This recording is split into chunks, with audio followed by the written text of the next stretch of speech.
LA 통합교육부 초중고등학교가 오늘 일제히 대면 수업을 재개했습니다. 델타 변이 확산에 대한 불안감은 여전하지만 학부모들은 철저한 방역에 안심하는 분위기입니다. 최근 임산부 확진자가 크게 증가했습니다. 보건국은 백신은 임산부에게도 안전하다며 접종을 당부했습니다. 가짜 백신 접종 증명서를 소지했던 한인 부자가 기소됐습니다. LA 한인사회 지도층 인사인 것으로 드러났습니다. LA 한인타운 지역 아파트 렌트비가 급등하면서 저소득층 아파트 건립도 외곽 지역으로 밀려나고 있습니다. 저소득층 아파트에 지원하기가 더욱 어려워졌습니다. 아프가니스탄 사태가 악화되면서 바이든 대통령이 휴가 중에 급히 백악관으로 돌아왔습니다. 국익이 없는 전쟁은 하지 않겠다고 말했습니다. 네, 가짜 백신 접종 카드를 소지했다가 체포됐던 한인 부자. LA 한인 사회의 지도층 인사인 것으로 드러났습니다. 관련 소식 잠시 뒤에 전해드리겠습니다. 네, LA 통합교육부 초중고등학교가 오늘 일제히 개학했습니다. 대면 수업이 재개됐습니다. 코로나 검사를 받지 않은 일부 학생들은 학교 출입이 금지되게 됐습니다. 급식도 한 번만으로 줄어들었습니다. 먼저 이사민 기자가 LA 한인타운을 취재했습니다. 코로나 검사를 받으려고 학생들을 긴 줄이 만들어졌습니다. 학생들은 오후에 먹을 스낵과 아침에 먹을 급식을 받고 있습니다.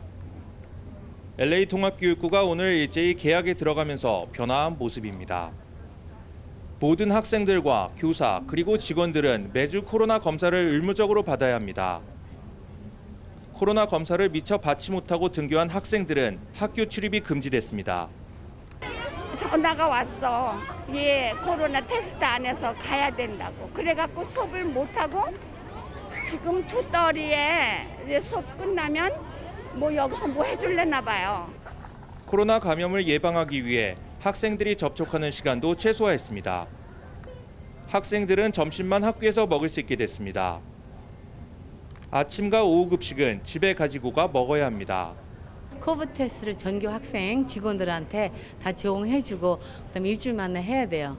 그다음에 또 하나는 저희가 이제 아무래도 식사 밥 먹는 게 여러 가지 소셜 디스턴스 그래가지고 학생들이 핫서플 점심만 학교에서 먹고 방과 후에 집에 가기 전에 우리가 다 만들어 놓은 저녁과 아침을 학생의 집으로 가져가요. 불안하지만 자녀를 대면 수업에 보내야 하는 학부모들의 우려는 여전합니다. 특히 아직 백신을 접종하지 않은 12세 미만의 자녀가 학교에서 코로나에 노출되지 않을까 하는 우려가 커지고 있습니다. 다들 보내니까 보내긴 했는데요. 이런 등하교 시간이 좀 걱정이 많이 돼요. 사람이 몰리니까. 온라인으로 하면 뭐 학교도 바뀌고 뭐 그런다고 해서요. 어쩔 수 없이. 변이 확산 속에 학부모들의 불안이 고조되면서 LA 통합교육부는 보다 철저한 방역을 실시할 방침입니다. LA에서 SBS 이삼현입니다. 네, 최근 들어 LA 카운티 내에는 코로나에 감염되는 임산부 수가 많이 증가했습니다. 대부분이 안전을 염려해 백신 접종을 미뤄왔던 임산부들이었습니다. 이제는 임산부들에게도 백신이 안전하다는 사실이 확인됐습니다. 이재린 기자가 보도하겠습니다. LA 카운티 내 임산부들의 코로나 감염 사례가 크게 늘고 있는 것으로 나타났습니다. 카운티 보건국은 임산부들의 감염 사례는 지난 6월과 비교하면 300%나 급증했다고 밝혔습니다. 지난 6월 말 27건이었던 감염 사례가 7월 말에는 81건까지 추스른 겁니다. 임산부 누적 확진자 수는 11,264명을 기록했습니다. 이 가운데 77%는 라티나, 아시아는 5%대인 것으로 집계됐습니다. 보건국은 코로나 확진 판정을 받은 임산부 중 55명의 신생아에게서도 바이러스가 확인됐다고 밝혔습니다. 0.5% 확률로 매우 낮지만 우려스러운 상황이라며 임산부들의 백신 접종을 독려했습니다. 보건국은 코로나 백신은 모든 임신 과정에서 안전하다는 것이 확인됐다고 강조하기도 했습니다.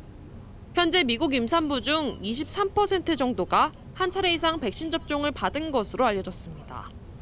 오늘 LA 카운티의 일일 신규 확진자 수는 2,426명으로 집계됐고 5명이 목숨을 잃었습니다.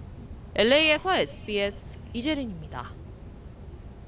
네, LA 카운티 보건국은 백신 접종자들도 보다 엄격한 방역 수칙을 철저히 지켜줄 것을 또다시 당부했습니다. 백신 접종을 모두 마친 경우라도 코로나를 전파할 수 있다는 점을 거듭 강조했습니다. 실내는 물론이고 사람들이 많이 모이는 곳에서는 반드시 마스크를 착용해야 한다고 말했습니다. 확진자와 접촉했을 경우에는 즉시 자가격리에 돌입해야 한다는 점을 보건국은 다시 지적했습니다. 네, 지난 일요일 하와이에서 체포됐던 한인 부자. 가짜 백신 접종 카드를 소지한 혐의였습니다. 알고 보니 LA 한인 사회의 지도층 인사였습니다. 전용 기자가 보도하겠습니다. 최근 하와이로 여행을 떠났다가 체포된 한인 정씨 부자. 가짜 백신 접종 카드를 제출한 혐의로 바로 공항에서 하와이 법무부 소속 코로나 단속반에 적발됐습니다. 체포된 아버지 정 씨는 주류보험회사 지사장을 거쳐 남가주에서 의료 관련 업체를 창업한 유명 인사였습니다. 지난 2010년에는 할리우드 유명 골프장 LA 컨트리 클럽의 최초의 한인 멤버로 등록하기도 했습니다. 정 씨와 정 씨의 아들은 격리를 면제받기 위해 가짜 백신 접종 카드를 제출한 것으로 알려졌습니다. 하와이 주정부는 코로나 백신 접종 증명이나 음성검사표를 제출하면 10일의 자가격리를 면제해주고 있습니다. 하와이 법무부는 지역 주민으로부터 정 씨 부자가 가짜 접종 카드를 소지했다는 신고를 받은 것으로 알려졌습니다. 기소된 정 씨 부자는 하와이에서 재판을 기다리고 있습니다. 정 씨 부자는 백신 접종 카드 위조 혐의로 최고 1년형과 함께 $5,000 벌금형을 선고받을 수 있습니다. LA에서 SBS 전영웅입니다. 아파트 렌트비가 크게 올랐던 지역 중에 LA 한인타운은 대표적인 곳이었습니다. 그러다 보니 저소득층 아파트 신축이 그만큼 어려워졌습니다. 사라져버린 저소득층 아파트, 이재린 기자가 알아봤습니다. LA 한인타운 지역의 평균 아파트 렌트비는 $2,650, LA시 전체 평균인 $2,500보다도 높습니다. 아파트 렌트비가 급등하다 보니 저소득층 아파트도 점점 사라지고 있는 실정입니다. 현재 타운에 입주가 가능한 저소득층 아파트는 아예 없을 정도입니다. 지금 만들어진 아파트가 너무 없어가지고 많은 분들이 지금 힘들어하세요. 지금은 지어진 아파트에 대기 신청을 하는 건데 뭐 한 10군데 전화하면 한 2군데 대기 신청 접수를 받을까 말까 하죠.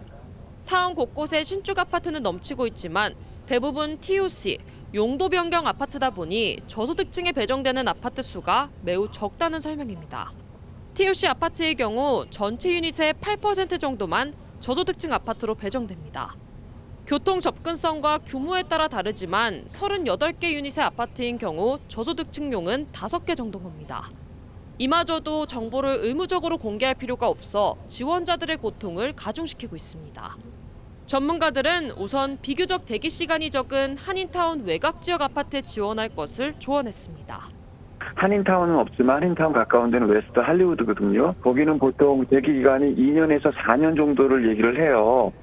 그래서 거기를 먼저 들어가셔서 좀 렌트비를 적게 내시면서 그 한인타운에 이제 아파트를 이제 신청을 해놓고 뭐 8년, 10년 됐을 때 자격이 되시면 그로 이사를 가시는 경우밖에 없죠, 지금은. 치솟는 아파트 렌트비 속에 저소득층 아파트 지원자들의 고통도 심화되고 있습니다. LA에서 SBS 이재린입니다. 네, 오는 11월부터는 자산 매입 규모를 축소하자. 연방준비제도 내에서 이런 주장이 공감대를 얻고 있다고 합니다. 다음 달에 고용 지표가 더욱 중요해졌습니다. 이사면 기자입니다. 연방준비제도가 경제회복에 속도가 붙으면서 오는 11월 양적 완화 축소를 시작할 움직임을 보이고 있습니다. 연준은 코로나 사태로 기준금리를 낮추고 국채와 주택저당 증권을 매입하고 있습니다. 하지만 이러한 자산 매입을 축소하는 테이퍼링을 시작할 수 있다는 분석이 나왔습니다. 테이퍼링 절차는 이르면 오는 11월에 시작돼 내년 중반까지 모두 마치는 방안을 추진하는 것으로 전해졌습니다. 전문가들은 주택가격 급등 때문에 테이퍼링 시작을 서둘러야 한다고 강조했습니다. 일각에서는 연준에서 테이퍼링을 서두르지 말고 인내심을 가져야 한다는 목소리가 높습니다. 경제 전문가들은 고용지표 등 경제 상황을 지켜보고 테이퍼링을 추진해야 한다고 조언했습니다. SBS 이사면입니다. 네, 유력한 LA 시장 후보였던 마크 리들리 토마스 시 의원이 결국 시장 선거에 출마하지 않겠다고 선언했습니다. 리들리 토마스 CEO는 한인타운을 포함하는 지역구 의원입니다. 이에 따라 흑인 연방 의원인 캐런 베스의 출마 가능성이 다시 수면위로 부상했습니다.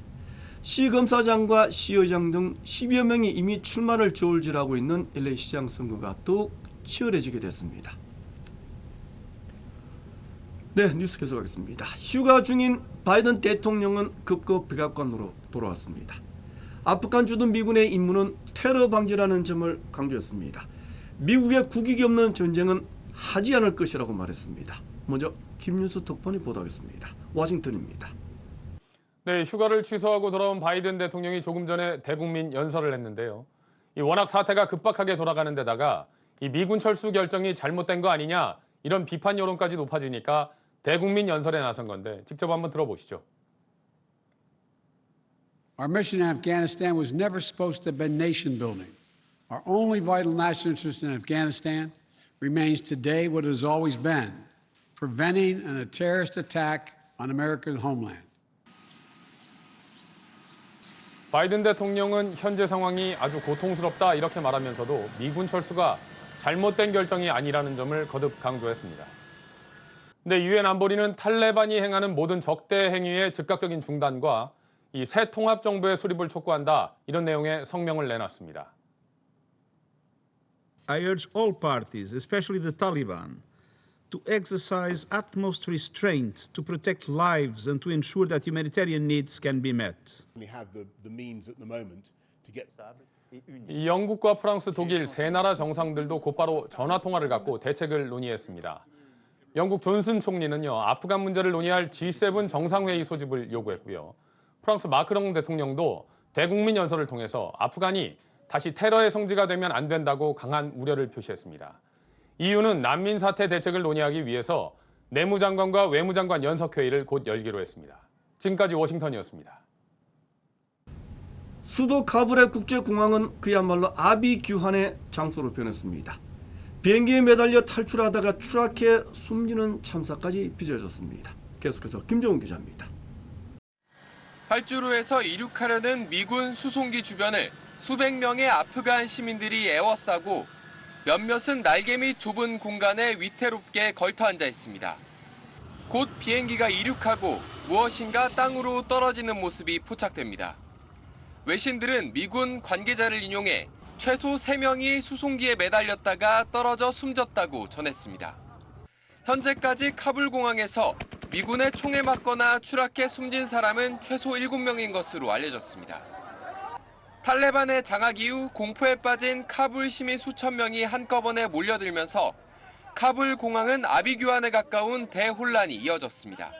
Unfortunately, the situation was very bad, and there was Taliban who was controlling outside the airport, and they were firing, and there was Americans who were inside the airport. 탈레반이 아프가니스탄을 점령한 이후 카불 공항은 민항기와 군용기 운항이 전면 중지된 상황. 미국은 공항 운항 재개를 위해 다른 나라와 협력하고 있습니다. AP통신에 따르면 프랭크 맥킨지 미군 중부사령관이 탈레반의 고위 지도자를 직접 만나 필요할 경우 공항을 방어하기 위해 무력으로 대응할 것이라고 경고한 것으로 전해졌습니다. 탈레반이 카불을 점령하기 직전 국외로 도피한 아슈라프 가니 아프간 대통령의 무책임한 행태가 비판받고 있는 가운데 러시아 한 매체는 가니 대통령이 돈으로 가득한 차량 4대와 함께 탈출했다고 보도했습니다. SBS 김정우입니다. 미국과 아프가니스탄. 지난 2001년 9.11 테러 직후부터 시작된 전쟁은 20년 동안이나 계속됐습니다. 결국 미군 철수 뒤 넉 달 만에 수도 카불이 함락됐습니다. 김정은 특파원입니다. 2001년 9.11 테러 직후 탈레반 정권이 이끌던 아프가니스탄에 대한 대규모 공습을 단행한 미국. The Taliban regime is coming to an end. 한 달 만에 탈레반 정권을 무너뜨리며 승리하는 듯 보였지만 이는 미 역사상 가장 긴 20년 전쟁의 시작이었습니다. 취임 초기만 해도 아프간에 미군 수만 명을 추가 배치했던 오바마 전 대통령은 이후 전쟁 비용이 기하급수적으로 불어나면서 철군을 시도했지만 실패했습니다.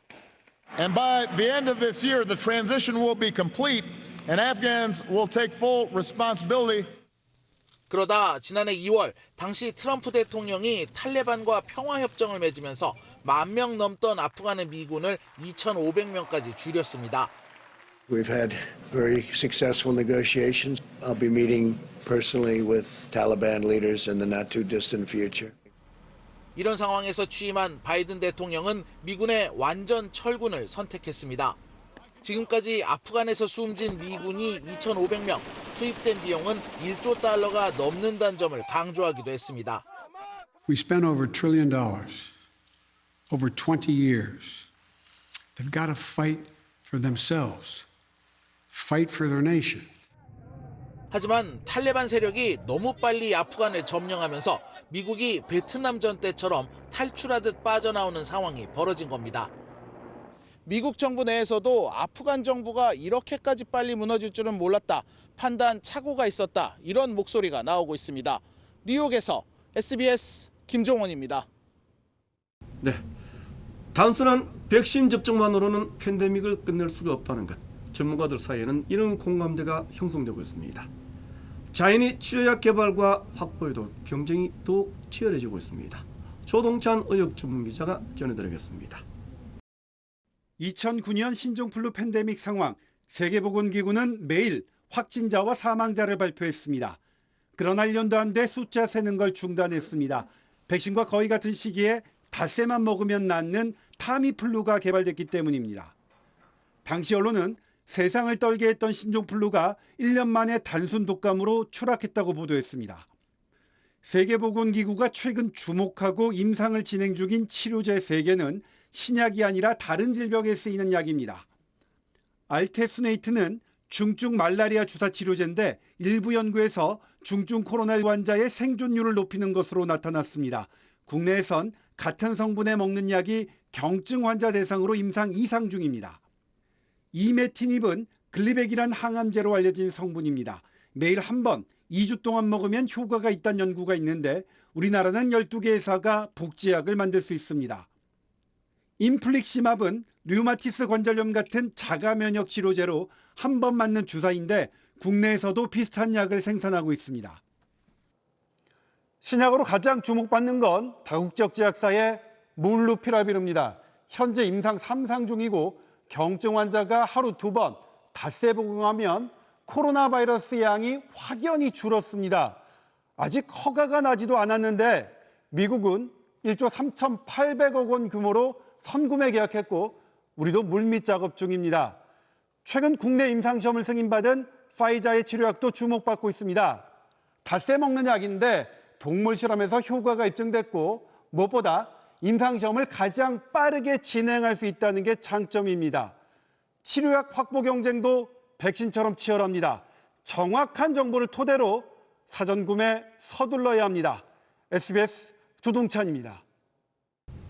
규모 7.2의 강진이 발생했던 카리브 해의 섬나라 하이티. 그 피해 규모가 기하급수적으로 늘어나고 있습니다. 사망자 수만 1,300명을 넘어서고 있습니다. 국제사회 지원도 이어지기 시작했습니다. 보도에 김혜영 기자입니다. 강진이 발생한 하이티의 레카이에 지역 상공 촬영 모습입니다. 주택 한쪽이 통째로 무너졌고 건물 곳곳은 형체를 알아보기 힘든 잔해 더미가 됐습니다. 밤새 이어진 구조 작업에 사망자가 1,000명 가까이 추가로 확인됐습니다. 지금까지 확인된 사망자만 최소 1,297명, 부상자는 5,700명에 달합니다. Ce qui fait que au total nous avons à peu près 30,000 familles qui affectées dans tous les 4 départements que nous avons cités là. 이재민들은 축구장에 마련된 임시 대피소에 겨우 몸을 뉘었지만 삶의 터를 잃은 충격과 여진의 공포를 견디기엔 역부족입니다. Nous avons un problème de tente. Par exemple, nous pas assez de tentes, nous besoin près de 30,000 tentes. Et au niveau département là, et c'est des démarches n'a fait pour avoir une tente là parce que réponse là, il est supposé approximative de. 이런 가운데 열대성 저기압 그레이스까지 다가오고 있습니다. 현지 시각 오늘 오후 하이티를 통과할 것으로 보여 홍수와 산사태 등 추가 피해가 우려됩니다. 국제사회의 구호 지원도 잇따르고 있습니다. 도미니카 공화국과 멕시코는 식량과 의료용품을, 쿠바와 에콰도르는 구조 의료팀을 파견했고 미국과 콜롬비아는 각각 65명과 30명의 구조팀을 파견했습니다. En este momento estamos transportando 14 toneladas que consisten en víveres, mercados, mantas y también vamos a llevar agua. 문재인 대통령도 오늘 IT 총리에 보낸 위로전에서 한국 정부가 IT 지원에 동참할 것이라고 밝혔습니다. SBS 김혜영입니다. 네, 남가도 지역의 가솔린 가격 올라도 너무 올랐습니다. 한동안 주춤하더니 또다시 상승세가 시작됐습니다. 중계 주요 한인사의 소식을 정리해드리겠습니다. 이원영 기자입니다. 국제공항 인근 주요 도로가 공항의 피플무버 열차 공사 작업으로 인해 2주 동안 통제됩니다. 국제공항 측은 오는 30일까지 에이비온 드라이브와 세플베다 블루버드 사이 센츄리 블루버드 양방향을 주중에는 오전 9시부터 오후 3시 반까지, 토요일에는 오전 8시부터 저녁 6시까지 최대 6개 차선을 폐쇄할 예정이라고 밝혔습니다. 남가주 평균 가솔린 가격이 상승세를 이어가고 있습니다. 전미 자동차 클럽 트리플A는 오늘 LA 카운티 평균 가솔린 가격은 어제보다 0.1센트 올라간 갤런당 4달러 39센트로 1년 전보다 1달러 19센트 올랐으며, 오렌지 카운티 평균 가솔린 가격은 4달러 36센트로 1년 전과 비교하면 1달러 17센트 인상된 가격이라고 밝혔습니다. 메트로폴리탄 교통공사가 버스와 지하철 내의 자전거 펄밋 규정을 폐지하기로 했습니다.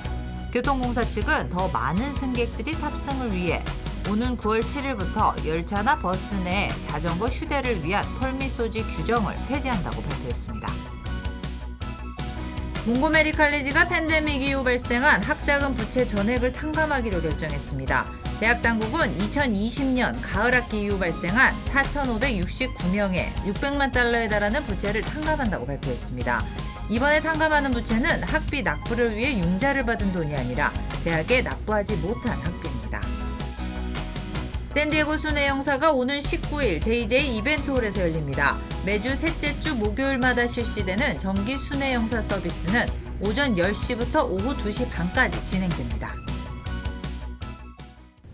인천, 경기와 호남에서는 이재명 경기지사가, 서울과 영남 지역에서는 윤석열 전 검찰총장의 지지율이 상대적으로 높았습니다. 이낙연 전 대표는 호남 지역에서 우세했습니다.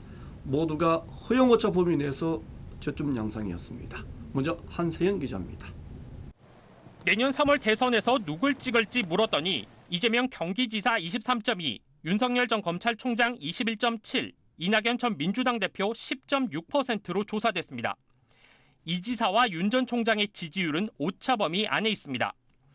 홍준표 의원 7, 최재형 전 감사원장 3.2, 추미애 전 법무장관 2.7, 안철수 국민의당 대표 2.5, 유승민 전 의원 2.3%였고 심상정, 원희룡, 정세균 등 다른 주자들은 2%를 밑돌았습니다. 한 달 전 SBS 조사와 비교해보니 빅3 주자 간 순서는 그대로였지만 수치는 모두 2%포인트 안팎씩 떨어졌습니다. 여야 주자 간 1대1 가상 대결의 경우 이재명 대 윤석열은 36.9 대 35.4%로 오차 범위 안 접전입니다. 지역별로는 인천, 경기와 호남에선 이 지사가, 서울과 영남에선 윤 전 총장이 더 높은 지지율을 보였습니다. 이낙연 대 윤석열 가상 대결에선 32 대 36.1%로 역시 오차 범위 아닙니다.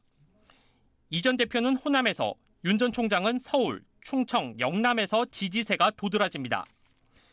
민주당 대선 경선 과정에서 후보들 간 상호 공방이 지지에 영향을 미칠 걸로 생각하느냐는 질문엔 그렇다 64.6, 아니다 29.1%였습니다. 최근 윤 전 총장의 부정식품, 후쿠시마 원전 사고 발언들은 어떨까? 영향 미칠 것 58, 영향 미치지 않을 것 36.1%로 조사됐습니다. 내년 대선에서 어떤 결과가 더 바람직하다고 보느냐는 질문엔 정권 재창출 38.2, 정권 교체 55.4%로 정권 교체 응답이 17.2%포인트 높았습니다. 한 달 전 SBS 조사와 비교하면 정권 재창출은 2.2%포인트 줄었고 정권 교체는 4.3%포인트 늘었습니다. SBS 한세연입니다. 네, 저희 SBS는 각 당의 대통령 후보로서의 적합도도 평가했습니다. 민주당에서는 이재명, 이낙연, 국민의힘에서는 윤석열, 홍준표, 그리고 유승민 후보가 10%가 넘는 적합도를 기록했습니다. 계속해서 백운 기자입니다. 민주당 대선 후보로 누가 가장 적합하다고 생각하는지 물었습니다. 이재명 32.8, 이낙연 19.6, 추미애 4, 정세균, 박용진 3.5, 김두관 후보 1%로 나타났습니다. 지역별로 보면 첫 순회 경선 지역인 충청을 비롯해 대부분 지역에서 이재명 후보가 우위인데 당 지지세가 강한 호남에선 이재명, 이낙연 후보가 오차 범위 안에 있습니다. 지난 한 달 사이 치열했던 이른바 명락대전 기간 두 후보의 적합도는 각각 소폭 하락했습니다. 국민의힘 대선 후보 적합도에선 윤석열 전 검찰총장 25.1, 홍준표 의원 15.2, 유승민 전 의원 12%였습니다. 이어 최재형 전 감사원장 4.6, 원희룡 전 제주지사 4, 하태경 의원 1.1%였고 다른 7명의 주자들은 1%를 밑돌았습니다. 국민의힘 당원이 상대적으로 많은 대구, 경북의 적합도만 따로 보니 윤석열 34.3, 홍준표 13.7, 유승민 11.3% 순이었습니다. 지지하는 대선 주자가 당에서 최종 후보가 되지 못할 경우 다른 정당 후보를 지지할 건지 이른바 이탈 여부를 물었습니다. 이재명 지지자 가운데 23.6%가 그럴 거라고 응답했고 이낙연 지지자 16.9, 윤석열 지지자는 15.2%로 나타났습니다. 정당 지지도는 민주당, 국민의힘, 국민의당, 열린민주당, 정의당 순이었습니다. 문재인 대통령의 국정운영 지지도는 잘하고 있다 39.3, 잘 못하고 있다 56.4%로 나타났습니다. 이번 조사는 SBS가 여론조사기관 넥스트리서치에 의뢰해 지난 13일부터 14일까지 유무선 전화 면접 조사로 전국 유권자 1,004명의 응답을 얻었으며 표본 오차는 95% 신뢰 수준의 플러스 마이너스 3.1%포인트입니다. SBS 백운입니다. 국민의힘과 안철수 대표의 국민의당 합당 협상은 결렬됐습니다. 안 대표는 독자 노선을 선언했습니다. 대선 구도에서 일정한 영향을 미칠 것으로 전망됐습니다. 김수영 기자의 보도입니다. 안철수 국민의당 대표는 국민의힘과 통합 논의를 멈추겠다며 합당 협상의 결렬을 선언했습니다. 지난 3월 서울시장 보궐선거 후보 단일화 과정에서 국민의힘과 합당하겠다는 뜻을 밝혔고 이후 실무 협상이 이어졌지만 통합 당명 등을 둘러싼 양측 이견이 좁혀지지 않은 겁니다. 작은 정당 하나 없애는 식의 통합은 정권 교체를 위해서도 결코 바람직하지 않다는 결론에 이르렀습니다. 안 대표는 대선 출마 여부엔 즉답을 피했지만 선의의 경쟁을 하겠다며 독자 행보에 나설 뜻은 분명히 했습니다. 국민의힘에선 손바닥 뒤집듯 약속을 뒤집어버렸다며 대변인 명의의 유감 논평이 나왔지만 유승민 전 의원은 통합 논의의 재개를 기대한다고 했고 최재형 전 감사원장은 관계를 유지해야 한다고 말했습니다. 내일로 예정된 대선 주자 토론회를 둘러싸고 국민의힘은 막판 진통을 거듭하고 있습니다. 토론회 강행이냐, 정책 발표회냐, 아예 취소내를 두고 당 지도부 내 의견이 분분한 가운데 국민의힘은 오늘 최고위 회의에서 최종 결론을 도출하겠다는 계획입니다. 윤석열 전 검찰총장 측은 참석 여부에 대해 최고위 결정을 본 뒤 판단하겠다고 말했습니다. SBS 김수영입니다. 네, 고국으로 돌아온 홍범도 장군을 추모하는 일반 시민들의 발걸음은 계속 이어졌습니다. 유해는 대전 현충원에 안장될 예정입니다. 문중무 기자입니다. 견눈질로 묵념을 따라하는 어린아이부터 부축을 받고 힘겹게 발걸음을 옮기는 머리 희끗희끗한 어르신까지 국립대전현충원에 마련된 국민분향소에 오전부터 참배객들이 줄을 이었습니다.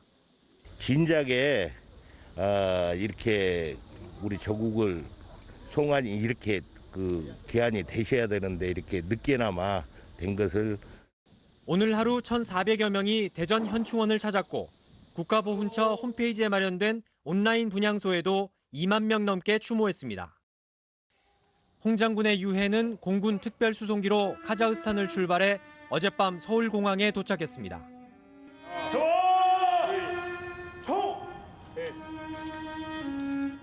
머나먼 이국 땅에서 광복을 맞이하지 못하고 눈을 감은 지 78년 만에 귀국. 문재인 대통령 부부가 직접 나와 넋을 기렸습니다. 한국광복군 출신으로 항일운동에 참여했던 김영관 애국지사도 함께했습니다. 문 대통령은 거수경례로 홍 장군을 떠나보낸 뒤 매우 의미 있는 귀환이라며 홍 장군의 생애와 고귀한 뜻을 적극적으로 알려달라고 국가보훈처 등에 당부했습니다. 문 대통령은 내일 홍 장군에게 건국훈장 최고 등급인 대한민국장을 추가로 서운합니다. 대전 현충원 안장식은 모레 엄수됩니다. SBS 문준모입니다.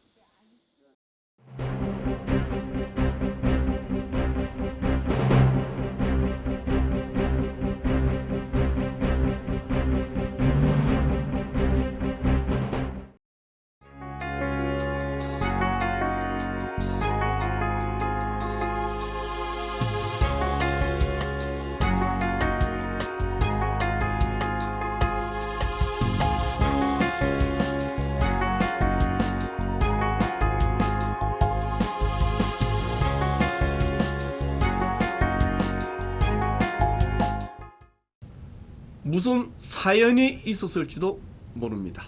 10대 아들과 함께한 하와이 여행, 위조한 백신 접종 증명서가 적발된 50대 한인, 최고 명문 경영대학원을 졸업했다고 합니다. 주류 보험업계에서 오랫동안 일한 경력으로도 미뤄봅니다. 접종은 마쳤지만 무슨 이유가 있었을 겁니다. 하지만 백신 접종을 거부했다면 용서받기 어려울 겁니다. 지독히 이기적인 행동이기 때문입니다. 더구나 지도청 인사가 10대 자녀와 함께 위조했다는 것, 처벌을 피하긴 어려울 겁니다. 보통 한인의 상식을 배반하지 않는 한인사회, 놀버틀 정씨는 어떻게 생각하는지 궁금합니다. 이것을 마치겠습니다. 고맙습니다.